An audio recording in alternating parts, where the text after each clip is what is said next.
when my HOA turned my storage facility into a community dumping ground. I discovered their corrupt scheme had been stealing from us for years. My wife, Melissa, nearly choked on her coffee when I showed her the will. The lawyer's letter felt heavy in my hands. Uncle Frank had left me his storage facility on Maple Road, just outside our Sycamore Heights neighborhood. "I know, it's weird," I said, still processing it myself. "It's that small warehouse with the blue roof, the one we drive past on the way to the grocery store." Melissa wiped coffee from her chin. "Well, that's different. What are you going to do with a storage facility?" I sighed, looking at the property photos. The place wasn't huge, about 5,000 square feet with 20 individual units, a small office, and surrounded by a chain-link fence. It needed paint and probably a new roof, but Uncle Frank had maintained it decently. "Sell it, I guess," I said. "We could finally afford that kitchen renovation you've been wanting." Melissa tilted her head, considering. "Or you could keep it. People always need storage. It might bring in steady money every month." Before I could respond, our doorbell rang. I opened it to find Diane Reynolds standing on our porch, her perfectly highlighted blonde bob unmoved by the breeze. As HOA president, Diane had a reputation for knowing everyone's business before they did. "David, I just heard about your inheritance." "How exciting." Her smile was wide but didn't quite reach her eyes. "May I come in?" 10 minutes later, Diane sat at our kitchen table, clutching a mug of tea. "The timing is just perfect," she gushed. "The HOA has been struggling with where to store our seasonal decorations and maintenance equipment. The shed behind the clubhouse is falling apart." "That's unfortunate," I said cautiously. "We've been saving for a new storage solution, but construction costs are just astronomical right now." She leaned forward. "Would you consider allowing the HOA to use just a tiny section of your new property?" "It would be such a help to the community." I glanced at Melissa, who shrugged slightly. It seemed like a reasonable request. "I suppose I could set aside one unit for HOA use, just until I decide what to do with the place." Diane clapped her hands together. "Wonderful. Let's say a 3-month arrangement to start. I'll have Tom drop off a formal agreement tomorrow." After she left, Melissa raised an eyebrow. "That was generous of you." "It's just 1 unit out of 20, and it's temporary," I said. "What's the worst that could happen?" 3 days later, I drove to the storage facility to start clearing out Uncle Frank's personal items. As I rounded the corner onto Maple Road, I hit the brakes so hard my seatbelt locked. The entire front of my property was filled with cars and pickup trucks. People were unloading furniture, boxes, and what appeared to be an entire boat. I parked on the street and pushed through the crowd. Diane stood in the center of the chaos, clipboard in hand, directing traffic like she was marshaling planes at an airport. "Diane, what's going on here?" I had to shout over the noise. She turned, beaming. "Oh, David, isn't this wonderful? I told everyone about our arrangement. The community is so grateful."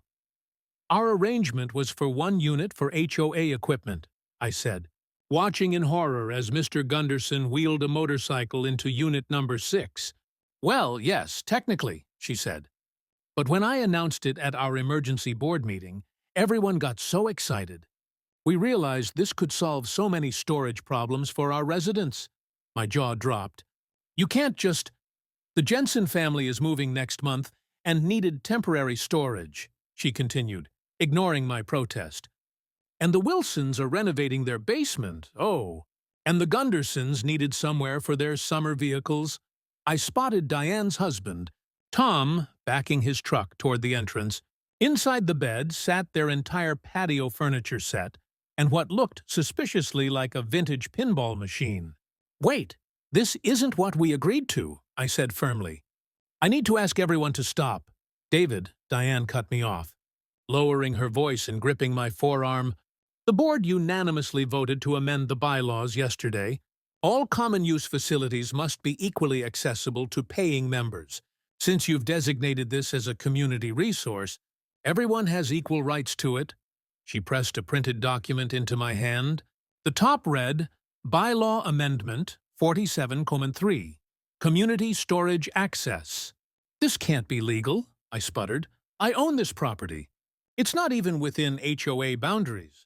Actually, the property line falls exactly 8 feet inside our jurisdiction, Diane said sweetly. Tom checked the county maps. I looked around helplessly. Mrs. Patel was arranging Christmas decorations in unit number 12. The high school wrestling coach was stacking weight equipment in number 15. Someone had taped handwritten name labels on almost every door. You need to stop this right now, I insisted. I never agreed to let the entire neighborhood use my property for free. Diane's smile tightened. David, you're making a scene. Think about how this looks.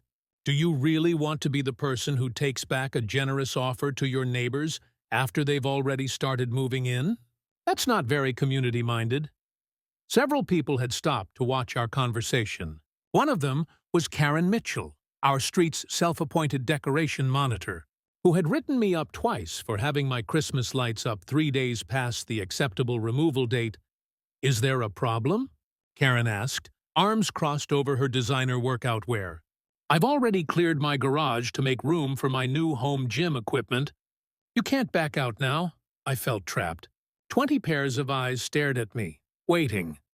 This wasn't just Diane anymore. These were people I saw at mailboxes and block parties. People whose kids played with my kids. We can discuss this later, I said finally, lowering my voice. But this isn't what I agreed to. Diane, she patted my shoulder condescendingly. We'll talk soon. Now, could you help the Andersons with their grandfather's armoire? They're trying to fit it into unit number 8. I walked back to my car in a daze, amendment papers clutched in my hand. Somehow, my simple offer to let the HOA store a few boxes had turned into a free-for-all, and according to this document, I had no right to stop it. Driving home, my phone beeped with a new email. It was the Sycamore Heights community newsletter, sent to all 245 households. The headline made my stomach drop. Local homeowner donates storage facility to community. Grand opening today. My name was right there in the first paragraph. According to Diane, I had generously offered unlimited storage access to all HOA members in a heartwarming display of neighborhood solidarity. I pulled over, hands shaking. This had gone from a misunderstanding to a full-blown disaster in less than 4 days. How was I supposed to fight the entire HOA? What rights did I actually have? And why did I suddenly feel like I'd been the target of an elaborately planned takeover? Locks don't work when someone else has the keys. I discovered this ugly truth exactly 1 week after the storage facility takeover, when I arrived to find brand new padlocks on every unit. Locks I didn't have keys for. Sorry, David. Karen Mitchell's voice made me jump. She was arranging plastic storage bins in what used to be my uncle's office. We had to change the locks after someone reported suspicious activity last night. Suspicious activity? This is my property. I could hear my voice rising but couldn't help it. Who changed these locks? The HOA Security Committee. Karen didn't look up from her organizing. Don't worry, Diane will make sure you get a master key. Eventually, I took a deep breath. Karen, this has gone too far. I never donated this facility. I offered 1 unit for temporary HOA use. She finally turned to face me, hands on her hips.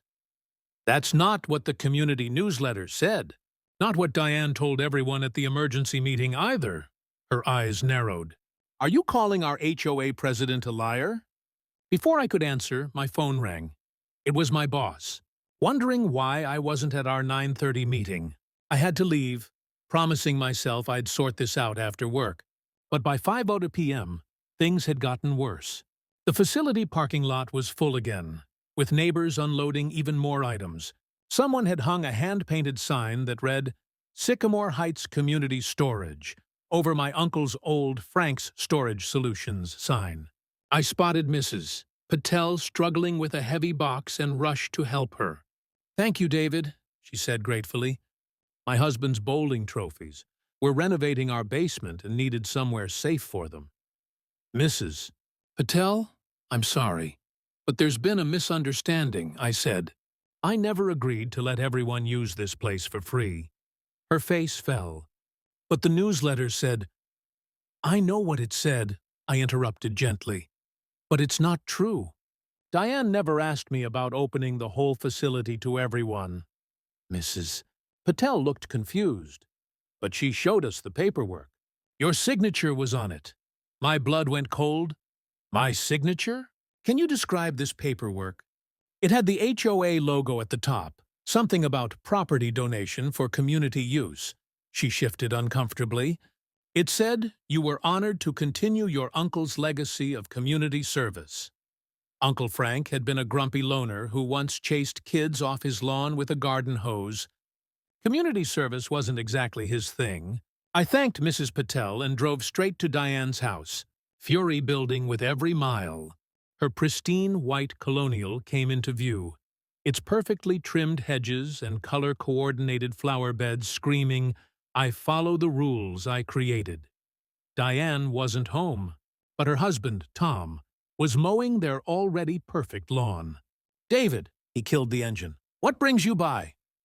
Your wife forged my signature on an HOA document, I said, not bothering with small talk. I need to speak with her immediately. Tom's friendly smile disappeared. That's a serious accusation. It's also illegal, I replied. Where is she? Board meeting at the clubhouse. His voice had turned cold. But I'd be careful throwing around words like illegal if I were you. Is that a threat, Tom? He restarted his lawnmower. Just friendly advice between neighbors. The clubhouse was a 10-minute drive away. My hands gripped the steering wheel so tightly my knuckles turned white. What was happening? How had a simple misunderstanding escalated into document forgery and veiled threats? And why did they want my storage facility so badly? I pulled into the clubhouse parking lot just as the meeting was ending. Board members streamed out, including Raj Patel, who gave me a sympathetic nod. Diane was last, locking the door behind her. David, what a nice surprise. Her smile remained fixed as I approached. We need to talk about the fraudulent document you've been showing people, I said quietly. The one with my forged signature. Fraudulent? I don't know what you mean. She tried to step around me. I blocked her path. Mrs. Patel told me everything. You showed her paperwork claiming I donated the storage facility. You faked my signature. For a split second, her mask slipped. Something calculating flashed in her eyes before the smile returned. There seems to be a misunderstanding, she said smoothly. I simply showed everyone our amended bylaws, which you're aware of. And the agreement you signed when you offered the space to the community? I never signed anything. Well, that's not how I remember it. She checked her watch pointedly. I'm already late for dinner. We can discuss this at the next board meeting. Feel free to submit your concerns in writing for the agenda. As she walked away, Raj approached me cautiously. Everything okay? No, I admitted. They've basically stolen my property and are now claiming I donated it willingly. Raj glanced around to make sure no one was listening. You wouldn't be the first. The Schmidts lost their RV parking pad the same way last year. They had county approval, but somehow the HOA claimed it violated some buried clause in the CC&Rs. How do they get away with this? I asked. People don't want to fight. He shrugged. It's expensive, messy, and Diane makes sure those who resist face consequences. What kind of consequences? Raj winced. The Schmidts got violation notices every day for 6 weeks. Mailbox height, improper grass length, unauthorized wind chimes. Each notice came with a fine. They finally gave up. A cold feeling spread through my chest. She can't just take my property. Maybe not legally, Raj agreed.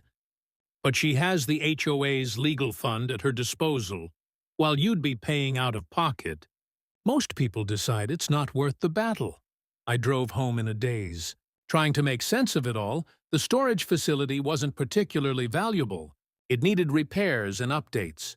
But it was mine. Uncle Frank had left it to me. Not to Diane Reynolds and her power-hungry HOA board. When I pulled into my driveway, I noticed something odd. My garbage cans were missing from their spot beside the garage. I found them dragged to the front of my lawn, tipped over with trash spilling out. Taped to my front door was a violation notice. Improper garbage receptacle storage. $50, fine, repeat violations. Subject to increased penalties. I checked my watch. It was barely past 7:02 p.m. Trash pickup wasn't until tomorrow morning. This wasn't a mistake. This was a message inside. Melissa was on the phone, her face pale. When she hung up, she looked at me with worried eyes. "That was Amanda from across the street," she said. "We should check our mailbox." I went back outside and opened our mailbox to find a stack of official-looking envelopes from the HOA. 6 separate violation notices, each citing a different infraction. Unapproved garden border stones, excessive bird feeders, non-compliant porch lighting, improper mailbox height, unauthorized window screens, and, most ridiculous of all, disruptive lawn ornaments for the small ceramic turtle my daughter had made in art class. Total fines, $350. All dated today. Melissa appeared beside me, reading over my shoulder. "This can't be coincidence." "It's not," I said grimly. "It's Diane Reynolds showing us what happens to people who don't fall in line." "What are we going to do?" Melissa asked. I stared at the violation notices, anger building inside me. They thought they could bully me into submission with fake fines and intimidation tactics. They thought I'd give up like the Schmidts and who knows how many others before me. They were wrong. "First," I said, "we're going to find out why they want that storage facility so badly. Then we're going to fight back." "How?" Melissa looked skeptical. I smiled for the first time all day. "Not everything. Uncle Frank kept meticulous records. And I bet those records will tell us a lot about exactly where my property lines really fall." Little did I know that my uncle's dusty old property maps would reveal a secret that would turn the entire Sycamore Heights power structure upside down. "Your property doesn't belong to you anymore." Karen's words echoed in my head as I slammed my car door shut. "Nobody takes what's mine. Nobody." I marched into the county clerk's office. Clutching my deed papers, the clerk, a gray-haired woman named Gloria, looked up from her computer. "Someone stole my storage building," I blurted out. Several people turned to stare. Gloria raised an eyebrow. "Stole a building? That's a new one. Sit down and start from the beginning." For an hour, I spread papers across her desk. My uncle's will, the property deed, the HOA amendment, their newsletter announcing my donation. "Honey, they can't just take your property with an HOA rule change," Gloria said, tapping my deed. "That's like me saying I made a rule that your car is now my car. Doesn't work that way." Gloria pulled up property maps on her computer.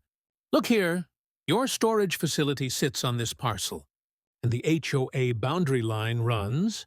She traced a red line with her finger. "Well, would you look at that? Your building isn't even inside their territory. It's outside by nearly 12 feet. My jaw dropped. "They have no authority over it at all?" "None whatsoever." Gloria printed the boundary map. "And here's something else interesting.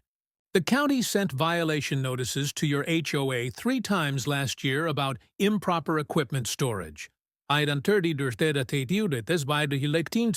They needed to find a proper storage solution or face big fines." I felt my face grow hot. "When was the deadline?" "Let me check." Gloria typed quickly. "Next Tuesday." They're cutting it close. Armed with this information, I visited my friend Miguel, a real estate attorney. He reviewed everything, then wrote an official cease and desist letter. "This should do it," Miguel said. "And if they ignore it, we can file for a temporary restraining order." I decided to deliver my news in person at the next HOA meeting. I arrived early and sat in the back, watching neighbors filter in. Some nodded hello. Others whispered when they saw me. Diane tapped her gavel. "First item, the new community storage facility signage." "Excuse me," I interrupted.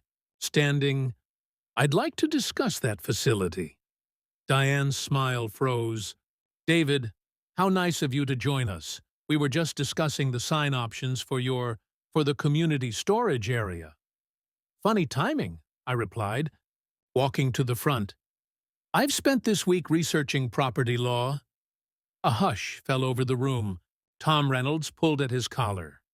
"Did you know," I continued, placing the boundary map on the table, "that my storage building sits outside HOA boundaries by exactly 12 feet?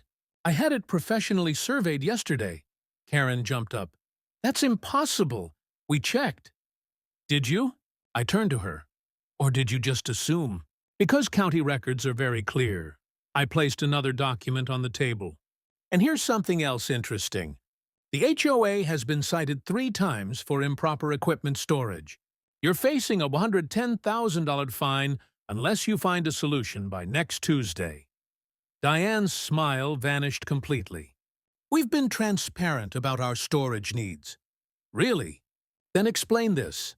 I held up an email I'd obtained through public records. "This is a quote for $48,000 to build a new storage facility.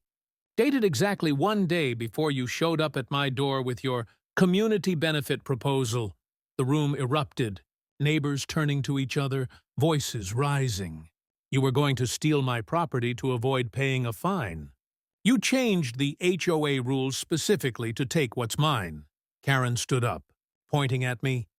"This is ridiculous. We were doing you a favor by maintaining that ugly building. You should be thanking us." "Thanking you?" I laughed. "For trespassing? For stealing? For lying to everyone here?"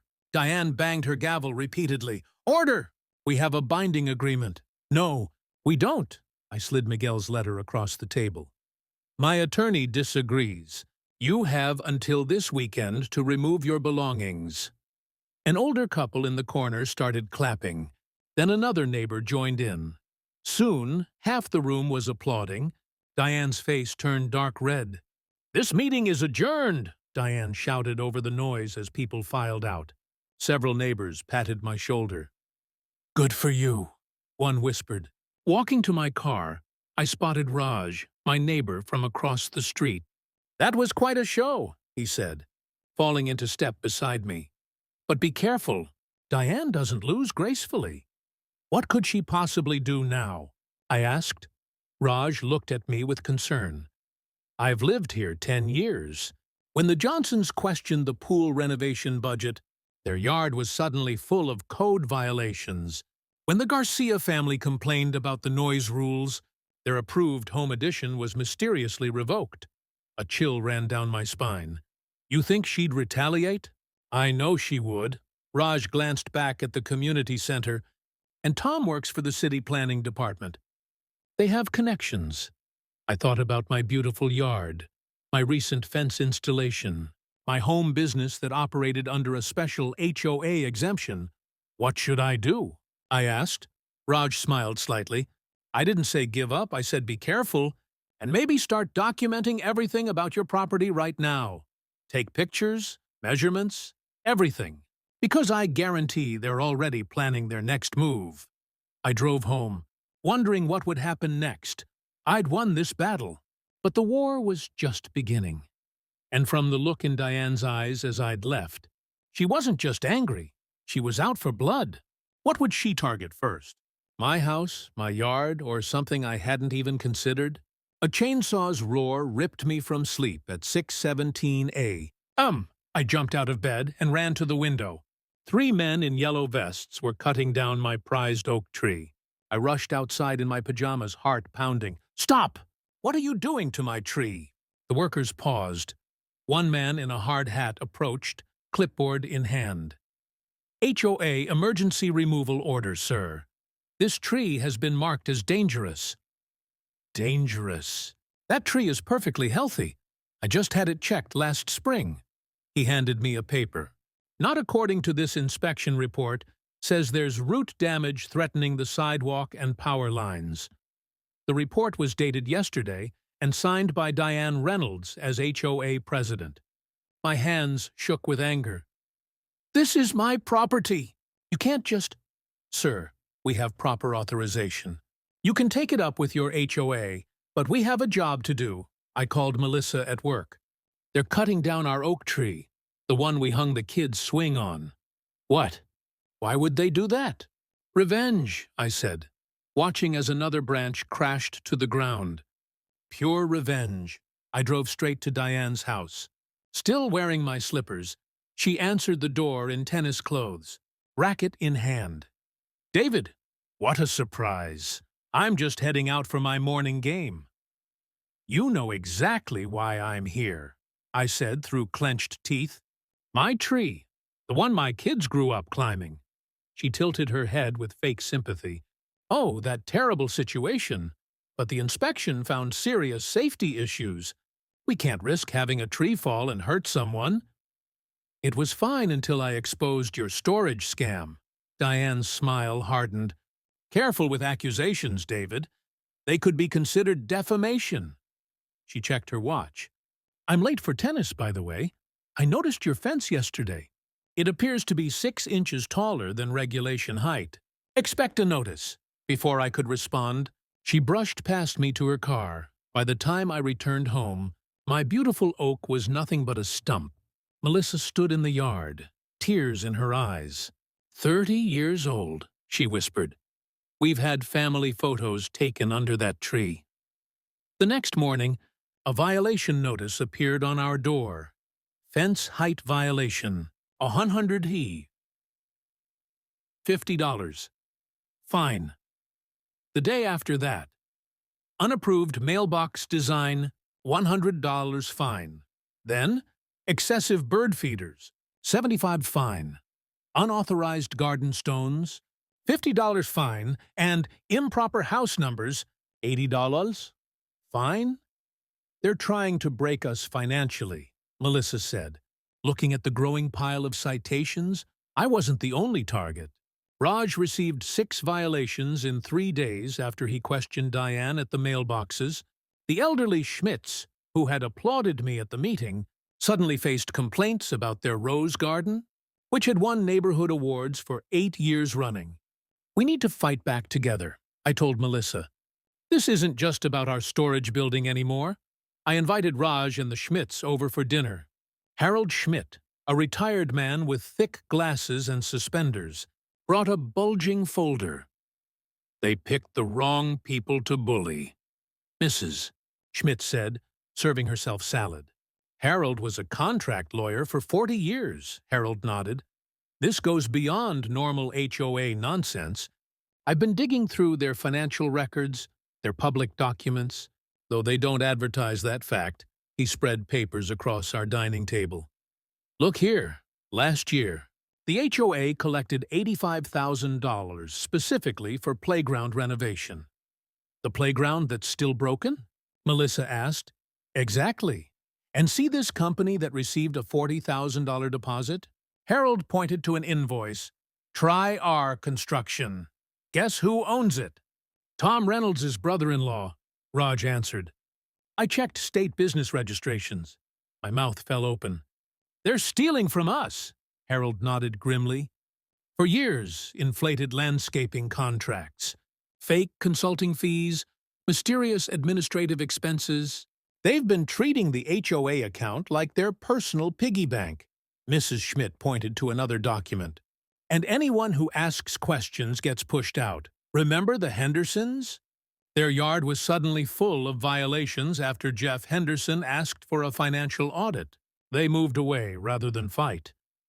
They tried the same trick with your storage building, Raj added. They needed it to fix their storage violation problem, but they didn't want to spend HOA money on a proper solution, so they tried to take yours. I felt sick looking at the evidence. This is actual fraud. Criminal fraud. Yes, Harold agreed. And I have a plan to expose everything. But it's risky. Raj leaned forward. I think we should pretend to give in. What? Melissa and I exclaimed together. I mean, act like they've beaten you down. Tell Diane you've reconsidered her offer to make the storage facility a community resource. But secretly we set a trap. Harold nodded enthusiastically. We need evidence of them abusing their positions If we can document clear violations, we can take this to the county prosecutor. And I know exactly how to catch them, Raj added, lowering his voice. I have a friend who installs security systems. As they outlined their plan, my stomach twisted with both excitement and fear. This wasn't just about my property anymore. It was about exposing years of corruption that had hurt dozens of families. If we fail, Melissa said quietly, they'll make our lives impossible. We might have to move.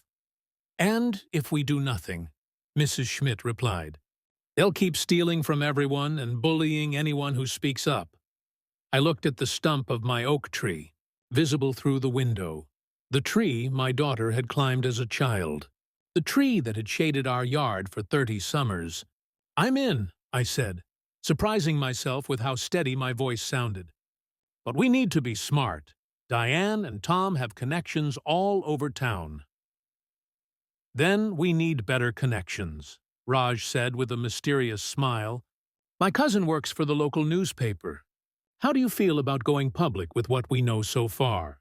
The group fell silent, considering the implications. Going public would mean no turning back. Were we really ready to start a neighborhood war? Or was it time for someone to finally stand up to the corruption that had poisoned our community for years? They took the bait, I whispered to Raj, as we watched Diane and Tom hurry into my storage facility with boxes labeled financial records at 11:43 p.m. The hidden cameras I had installed captured everything in night vision. Their hushed voices, their nervous glances, and, most importantly, what they were hiding. 3 days earlier, I had shocked everyone by seemingly giving in. I've decided to accept the HOA's position and allow full community access to my storage facility, I announced in an email to all residents. Melissa thought I'd lost my mind. Trust me, I told her, showing her the small cameras we'd hidden throughout the building. This isn't surrender. It's a trap. Harold had discovered something big. The HOA was under investigation by the county for missing funds from the playground renovation project. What they didn't know was that we'd anonymously tipped off the investigators ourselves after finding proof in the meeting minutes. Diane and Tom will panic when they hear about the investigation, Raj predicted. They'll need to hide or destroy evidence. He was right. My generous donation gave them the perfect opportunity to stash incriminating documents where they thought nobody would look. The next morning, I found Karen rearranging the space, claiming she was organizing for efficiency. Feel free to move things around, I said cheerfully. I trust the HOA completely now. Her suspicious look was priceless. What changed your mind? Let's just say I've seen the light about community responsibility, I replied, noticing her eyes darting to the corner where Tom had hidden his boxes. By the way, there's a special HOA meeting tomorrow night. Will you be there? Of course, she said. Diane says it's very important. What Karen didn't know was that we called the meeting, not Diane. We'd invited every homeowner in Sycamore Heights with a simple message. Your HOA fees are being raised again. Come find out why. The community center buzzed with conversation when I arrived. Many neighbors who never attended meetings had shown up, curious about why they might be paying more money. Diane looked rattled by the crowd but put on a brave face. Before we begin official business, she announced with a tight smile, I'd like to thank David for his generous donation of the storage facility to our community. People clapped politely while I caught Raj's eye. It was time, actually, I said, standing up. I'd like to explain exactly what I've donated. We need to stick to the agenda, Diane cut in sharply. Harold spoke up from the back. I believe everyone here would like to hear this, especially before voting on the proposed 15% fee increase. The room fell silent. People who had been checking their phones suddenly looked interested. I haven't donated my facility to the HOA, I said clearly. I've donated temporary access to something much more valuable. The truth about where your money has been going for the past 7 years. Raj wheeled in a projector and laptop while Mrs. Schmidt handed out folders to every stunned homeowner. Inside these packets, I continued, you'll find copies of HOA financial records showing mysterious consulting fees paid to companies owned by board members, contracts with massively inflated prices awarded to Tom Reynolds' brother-in-law, and nearly $50,000 in missing playground renovation funds. Tom jumped to his feet. This is slander. You can't prove any of this. Actually, we can, I replied calmly, nodding to Raj, who started the video. The screen showed crystal-clear footage of Tom and Diane entering my storage facility the previous night, hiding boxes and having a whispered conversation. If they find these invoices, we're finished, Tom's voice rang out. Karen gasped loudly. On screen, Diane was saying, we'll blame everything on the previous board if we have to. No one can prove anything if these papers disappear. But that's not all, I continued as the video played. Yesterday we shared this evidence with County Prosecutor Jenkins, who has opened an official investigation. The room exploded. Some people shouted questions. Others demanded Diane and Tom resign immediately. Through the chaos, I watched the color drain from Karen's face as she realized she'd been an unwitting pawn in their scheme. You tricked us, she said when she reached me, her voice barely audible above the noise. No, Karen, I replied. Diane and Tom tricked all of us for years. Across the room, Diane and Tom were backing toward the exit, faces ashen. Mrs. Schmidt, moving with surprising speed for her age, blocked the door. The police are outside, she informed them with grim satisfaction. They'd like to ask about those missing funds. As officers entered the room, I felt no triumph, only sadness for our broken community and determination to rebuild it honestly. The stunned faces of my neighbors reflected a terrible question. If we couldn't trust the people we elected to look after our community, who could we trust at all? You won't believe what I just saw. My neighbor Jeff burst through my door without knocking. The police are at Diane and Tom's house, loading boxes into their cars. After weeks of waiting, the investigation was finally moving forward. The scandal ripped through our community like a tornado. Some neighbors took sides immediately, but most were simply shocked into silence.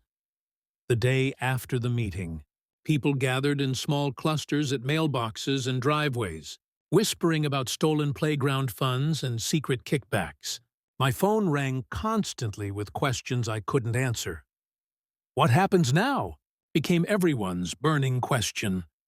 I found Karen sitting alone on a bench near the duck pond, staring at nothing in particular. When she saw me, she flinched. Did you know I was part of their scheme too? She asked without looking up. I don't think so, I replied honestly. I think you were just doing what Diane told you to do. Tears spilled down her cheeks. She made me feel important, like I was protecting our community from people who didn't care about the rules. Her hands twisted in her lap. I was so mean to you about your tree. The confession surprised me, Karen Mitchell admitting she was wrong. Maybe there was hope for Sycamore Heights after all. A week later, flyers appeared on every door. Emergency community meeting. Rebuilding our neighborhood. Raj had reserved the public library meeting room since the usual HOA venue felt tainted. We have two choices, Harold told the packed room. We can wallow in anger about what happened, or we can build something better. Most board members had resigned in shame. Those who remained looked shell-shocked. Nobody wanted to lead after what had happened. I nominate Mrs. Schmidt for interim president, I said, standing up. The room fell silent. She's lived here longer than anyone. Her husband was a lawyer, and she was the first person to question the financial records. To my surprise, Karen seconded the nomination. She's honest, she said simply. That's what we need now. Mrs. Schmidt accepted with a stern look that reminded me of my third-grade teacher. First order of business, she announced. Every financial record will be posted online. Every penny accounted for. People applauded nervously. Second, she continued, No more ridiculous rules about bird feeders and garden stones. Rules should protect property values, not punish creativity. The applause grew louder. And third, she said, fixing me with a determined stare, we need a headquarters for this new beginning, David. What do you plan to do with your storage facility? All eyes turned to me. This was my chance to reclaim my property completely, to be done with the whole mess. Instead, I heard myself say, I'm creating a real community space, not owned by the HOA, but available to everyone through a non-profit I'm establishing. Shocked whispers rippled through the crowd. Why would you do that after everything that happened? Someone called out, because Diane and Tom don't get to ruin the idea of community for all of us.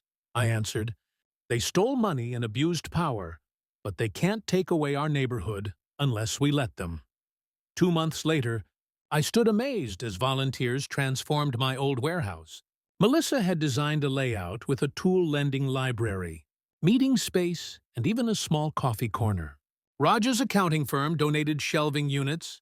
The Schmidts brought in comfortable chairs from their basement. Most surprising was Karen, who showed up with paint and brushes. I want to help, she said. I need to make things right. We worked side by side, painting the meeting room a cheerful yellow. When we finished, she said quietly, I'm selling my house. Too many bad memories here. Where will you go? I asked. My sister's town. They don't even have an HOA. She laughed, and for the first time, it sounded genuine. The day we officially opened the Pine Hollow Community Center, nearly 100 neighbors showed up.